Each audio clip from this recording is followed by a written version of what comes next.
A study has found that only 59% of South Africans say they're knowledgeable about menopause. That change of life usually increases the risk of depression and anxiety in women from the ages of 30 only in the mid-50s or even later. Member of the South African Society of Psychiatrists, Dr. Karen Vukovic, joins us for more.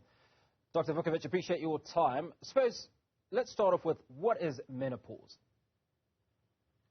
Okay, menopause are the physical symptoms as well as mental symptoms that one experiences as a result of cessation of menses in women with uteruses.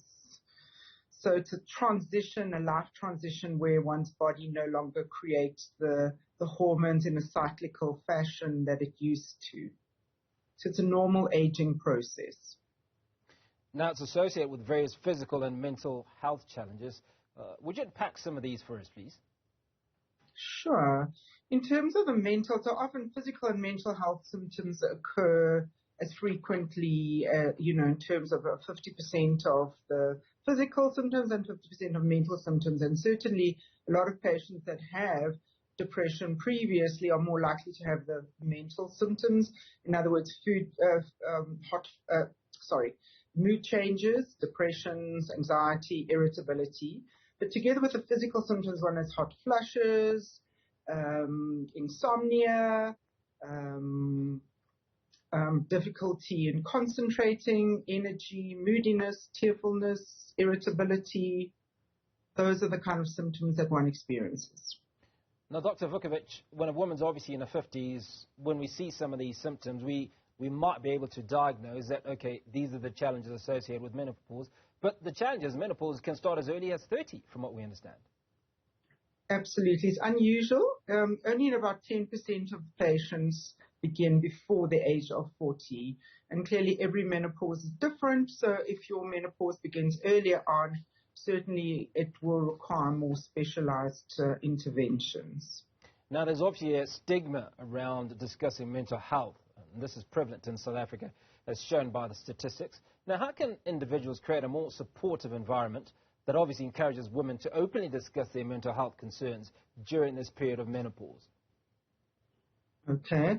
Well, the first thing is to have some insight into what's happening. And as you know, you mentioned the statistics. So people are, for the most part, aware that this is something they're going to experience. However, they do need to go for help. And there's a lot of help available by approaching clinics and nursing staff. For those that are lucky enough to have more specialist private treatment, go to your GP or gynecologist to discuss what options are open for treatment. Are there multiple options that are available to individuals?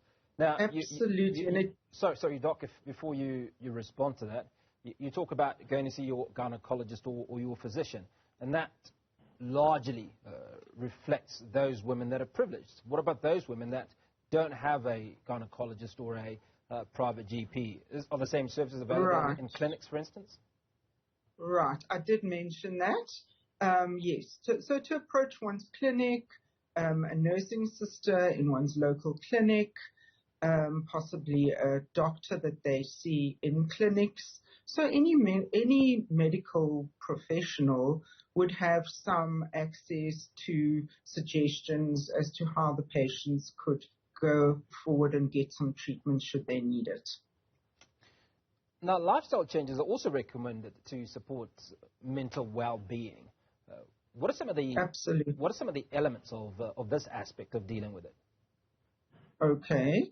Well, physical exercises is always great, and that's recommended across the board for anyone, no matter what age they are. So to keep in good physical shape, particularly from a cardiovascular point of view, it raises endorphins, makes one feel a lot better, so it gives one a sense of well-being. Dietary interventions are also useful, possibly something more like a Mediterranean diet where people eat lots of grains, nuts, fish oils, vegetables, etc., to limit one's intake of meat and high fatty foods, limit alcohol, good sleep habits, sleep about 8 hours a night.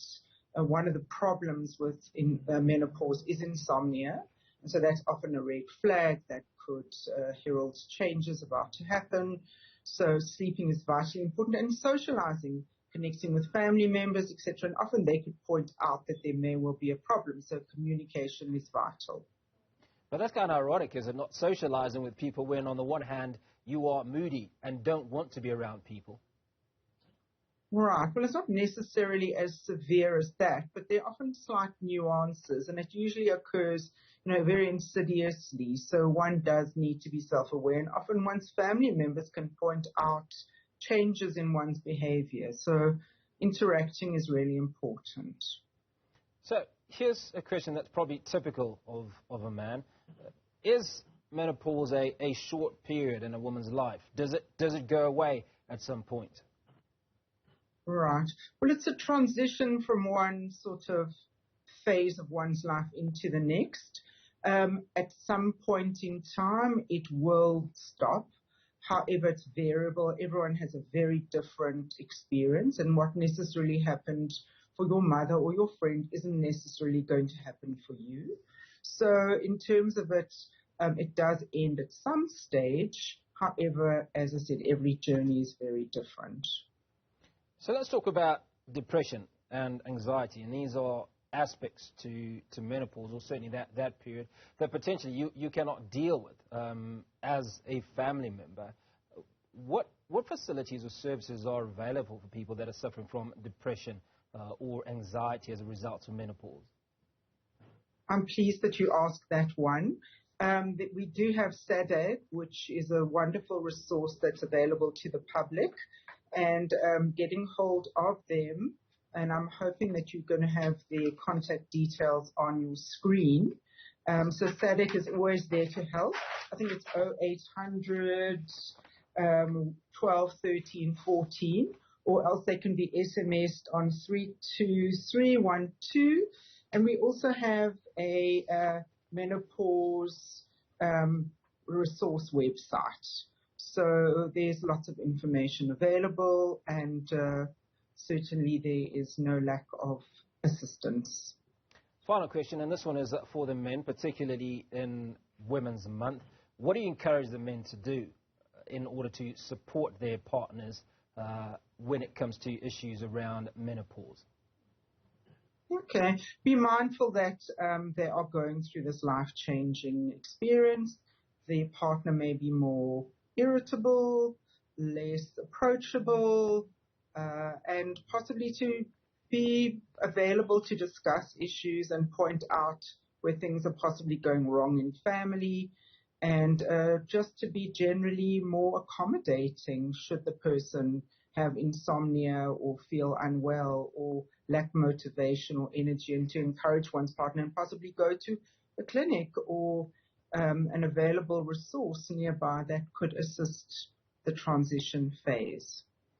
Dr. Karen Vukovic is the member of the South African Society of Psychiatrists and unpacking menopause for us in this Women's Month. Appreciate your time this afternoon.